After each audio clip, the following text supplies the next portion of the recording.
Harper Row, aka Bluebird, made her debut in Batman issue 7 in 2012. She grew up in the Narrows of Gotham City, together with her younger brother Cullen. Their mother, Miranda, passed away, and their father, Marcus, had a bit of a habit of breaking things. After going on one of his rampages, he would leave for periods of time. In the meantime, Harper would fix the things her father broke. Because of this abusive relationship at home, she eventually applied for emancipation. Once she got it, she moved out together with her brother and she started working as an electrical engineer for the city. After working on her landlady's apartment, she is paid with a ticket to the Wayne Gala. At this gala, Bruce Wayne was going to announce a project that would result in their home being demolished. Initially, Harper didn't want to go, but her brother convinced her. After Wayne's presentation, she raids the dessert tray planning to leave as soon as her bag is full. While doing this, she is spotted by Alfred, who tells her she's making a serious mistake by not taking the brownies with her since they are an old family recipe. He asks what she thinks of Wayne's project, and she says she can't get her hopes up whenever some rich guy, who's probably never set foot in the Narrows, says he's going to fix it up. Once she returned home, she discovered that their apartment was broken into. Cullen had been assaulted, his hair cut into an uneven mess and a homophobic slur shaved into the back of his head. Harper decides to give herself the same haircut. A few days later, the same group of bullies attack the two again. Harper tries to defend herself with a taser, but there were too many of them. Fortunately, Batman shows up and threatens the bullies. Both Harper and Cullen are starstruck and want to honor or repay Batman. Cullen wanted to get a bat symbol tattoo, and Harper, however, goes much further. She started looking up videos of Batman, and she discovered that he had been sabotaging city security cameras to avoid being seen. She found Batman's private enhancements to Gotham's electric grid and used it to track her new hero. She tried tracking Batman, which really irritated him to the point where he broke her nose. A day later, Harper visited Bruce Wayne at the Wayne Tower to show plans that could help Batman. That night, Batman tracked down Harper to apologize. She reminded Batman what he means to the city. She broadcasted a message to Batman on the Wayne Tower saying "Resolve," which happens to begin with the letter R. Later, when Batman was almost defeated by the Court of Owls, he escaped into the Gotham River. Harper saw him and fished him out. Batman's heart had stopped beating, and she was able to resuscitate him using jumper cables and a car battery. Later on, Harper gains the trust of Tim Drake. In Batman Eternal, she suits up for the first time as Bluebird to rescue her brother. The rest of the Bat family is caught in the trap and it's up to her to save the day. Her relationship with Batman got off on the wrong foot, but she manages to overcome his reservations and join him in his family of crime fighters. After one of DC's small reboots, Harper's story changed a bit.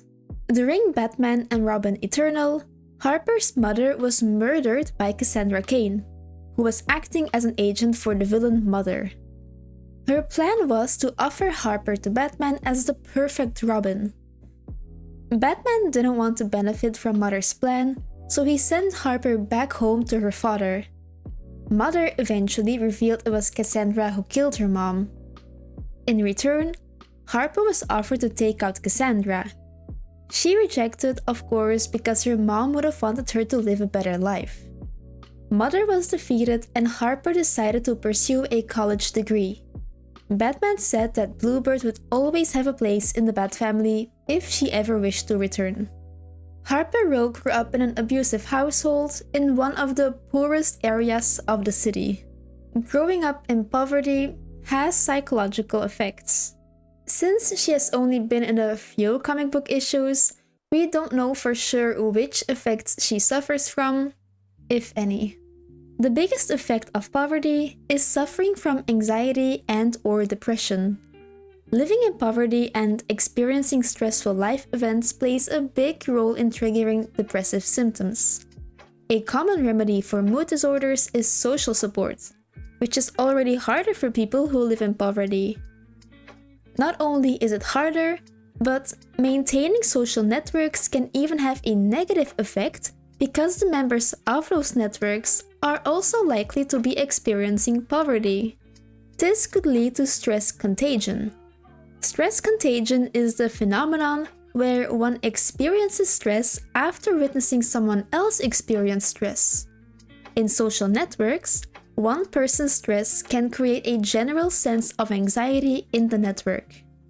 People who grew up in poverty may also engage in more risk-taking behavior in order to get their needs met, putting them at risk of injury or even death. Harper quite literally became a crime fighter, putting herself at risk quite often. If it was to meet her needs, it probably depends on the needs. It wasn't necessarily to find resources, but meeting Batman or Bruce Wayne did improve her life quite a bit.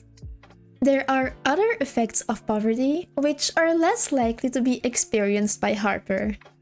There's an association between substance and alcohol abuse and socioeconomic status.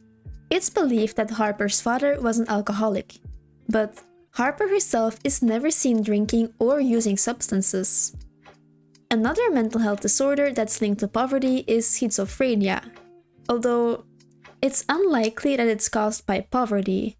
The social drift hypothesis states that features of psychotic disorders contribute to a decrease in socioeconomic status. It basically means that the disease itself is a risk factor for falling into poverty and not the other way around.